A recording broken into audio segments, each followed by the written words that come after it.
Pernah nggak ngerasa laptop lo yang dulu udah kenceng, dewa, sekarang kayak cuma jadi alat ngetik doang? Padahal AI di 2026 ini udah bisa bikin video 3D, animasi bahkan ngerangkum kerjaan lu cuma modal internet kenceng. Jadi siap-siap laptop midrange bakal makin nganggur dan AI siap ngacak-ngacak industri laptop. Tapi jangan buru-buru FOMO. Karena kalau misalkan salah langkah bisa-bisa lu malah jadi korban hype AI, bukan penikmatnya.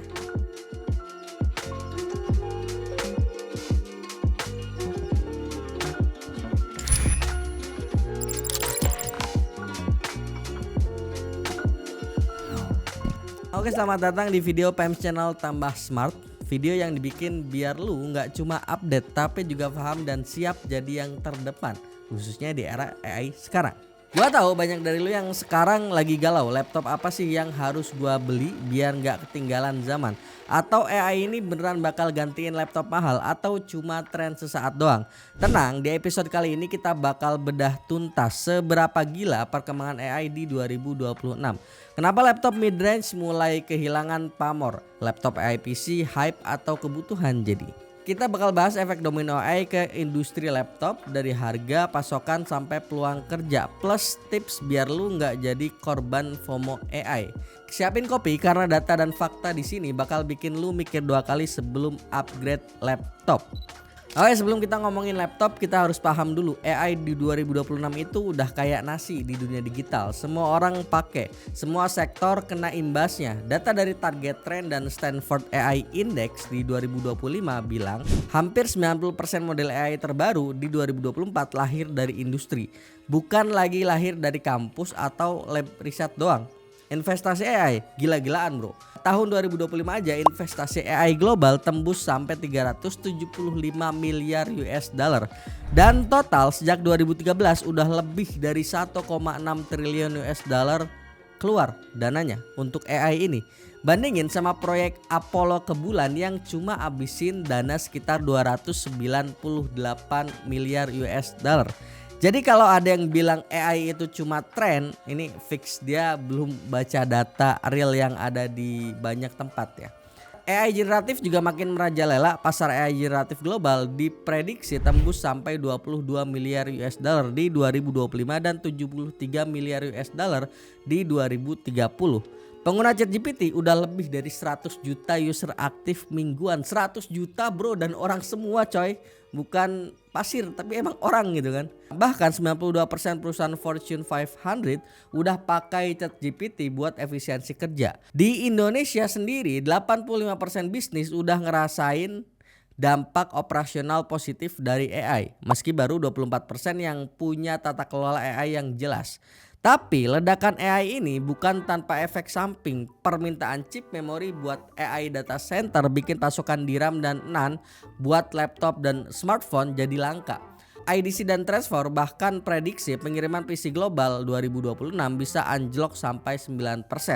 Harga naik sekitar 8-10% dan vendor kecil bisa gulung tikar. Jadi AI bukan cuma soal software canggih tapi juga bikin hardware makin mahal dan langka. Kenyataannya seperti itu. Nah, ini bagian yang paling mind blowing. Dulu bikin animasi 3D atau video sinematik tuh butuh laptop monster harga puluhan juta, GPU RTX, RAM segambreng, dan waktu render yang bahkan berjam-jam. Sekarang AI kayak Sora yang dipunya OpenAI, VO, Google ataupun DeepMotion sampai Nvidia Omniverse udah bisa bikin video 3D, animasi, bahkan storyboard sinematik cuma dari prompt text. Lu tinggal ketik, misal seorang wanita berjalan di Shibuya malam hari, neon warna-warni, kamera slow motion dan bla bla bla. Dan AI langsung bikin video 1 menit dengan lighting, emosi, karakter, bahkan suara dan efek yang synchronize semuanya. Sora 2 dari OpenAI misalnya udah bisa bikin video sampai 60 detik dengan fisika realistis, audio dan kontrol kamera detail. VO 3.1 dari Google DeepMind juga bisa bikin video 1080p dengan audio yang native dan style sinematik yang konsisten antar shoot. Tools kayak DeepMotion Plus, Kriki, dan Spline bahkan bisa ngubah video biasa jadi animasi 3D karakter lengkap dengan rigging otomatis. Semua ini bisa diakses dari browser tanpa install software berat dan bisa dijalankan di laptop entry level asalkan koneksi internetnya kencang. Dampaknya, entry level laptop sekarang bisa dipakai buat workflow kreatif yang dulu cuma bisa dijalanin di laptop mahal. Cloud AI jadi mesin render utama, laptop cuma jadi remote control. Waktu produksi konten turun drastis, yang dulu butuh mingguan sekarang bisa selesai dalam jam atau bahkan menit.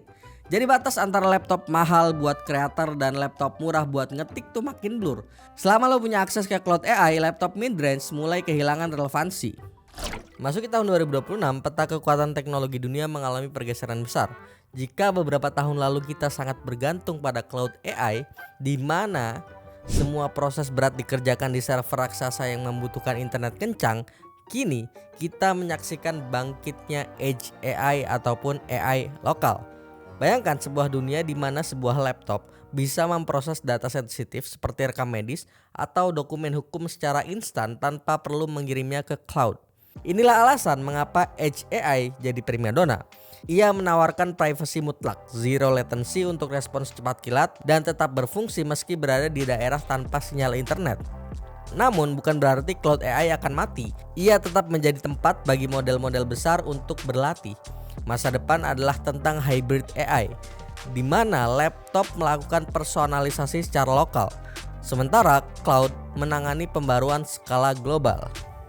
Perubahan paradigma ini melahirkan standar baru di industri perangkat keras, AI PC ya nih. Di tahun 2026, laptop tanpa NPU khusus akan dianggap layaknya komputer tanpa kartu grafis di masa lalu. NPU kini menjadi nyawa utama dengan kekuatan minimal 40-50 TOPS untuk menjalankan AI generatif secara native. Kita melihat para raksasa mulai memamerkan taringnya. Asus VivoBook S15 dengan Snapdragon X Elite-nya misalkan, dan MacBook Air M4 yang memiliki NPU di atas 60 TOPS kini menjadi standar bagi mereka yang mendambakan produktivitas tanpa hambatan. Perangkat-perangkat ini bukan lagi sekedar tipis, tapi mampu bertahan hingga 32 jam penggunaan. Laptop high-end dengan dukungan NPU lebih dari 80 TOPS kini menjadi alat wajib bagi kreator dan developer yang melakukan training model AI secara mandiri di meja kerja mereka. Namun, ledakan teknologi ini memicu efek domino di seluruh ekosistem industri. Permintaan memori DRAM dan NAND untuk pusat data AI membuat pasokan komponen laptop kencang makin langka, yang berujung pada kenaikan harga RAM dan SSD hingga 20%. Vendor besar seperti Apple dan Dell mungkin mampu bertahan, namun konsumen kini lebih selektif dalam melakukan upgrade. Di balik tantangan harga, AI juga merombak wajah pasar tenaga kerja. Meski diprediksi menghilangkan 85 juta pekerjaan, AI justru menciptakan 97 juta peluang baru. Skill seperti prompt engineering dan analisis data kini menjadi keterampilan premium dengan kenaikan nilai gaji mencapai 50-60%. AI telah bertransformasi menjadi asisten yang tak tergantikan di industri kreatif dan pemasaran. Di tengah euforia ini, kita tidak boleh menutup mata terhadap resiko nyata. AI membawa tantangan besar mulai dari bias algoritma yang diskriminatif hingga masalah keamanan cyber. Faktanya, banyak organisasi mengalami kebocoran data akibat penggunaan AI tanpa pengawasan. Belum lagi dampak lingkungan. Proses latihan model AI raksasa menghabiskan jutaan liter air dan energi listrik yang luar biasa besar. Banyak perusahaan di Indonesia terjebak dalam FOMO AI, terburu-buru mengadopsi teknologi tanpa fondasi data yang rapih. Hasilnya, AI hanya menjadi pajangan mahal. Belajar dari kesuksesan platform seperti tiket.com atau Video, kunci keberhasilan bukanlah pada seberapa mahal tools AI yang dibeli, melainkan pada kesiapan digitalisasi dan penerimaan pengguna sebelum teknologi tersebut diterapkan. Indonesia sendiri mulai naik kelas di tahun 2026 ini. Kita bukan lagi sekedar pasar, tapi mulai menjadi produsen solusi AI dengan dukungan regulasi seperti UU PDP dan Roadmap AI Nasional. Meskipun tantangan gap talenta dan infrastruktur masih ada, peluang AI di sektor kesehatan, pendidikan hingga UMKM sangatlah terbuka lebar. Jadi AI di 2026 ini bukan lagi masa depan, tapi udah jadi sekarang. Laptop mid-range juga mulai kehilangan pamor.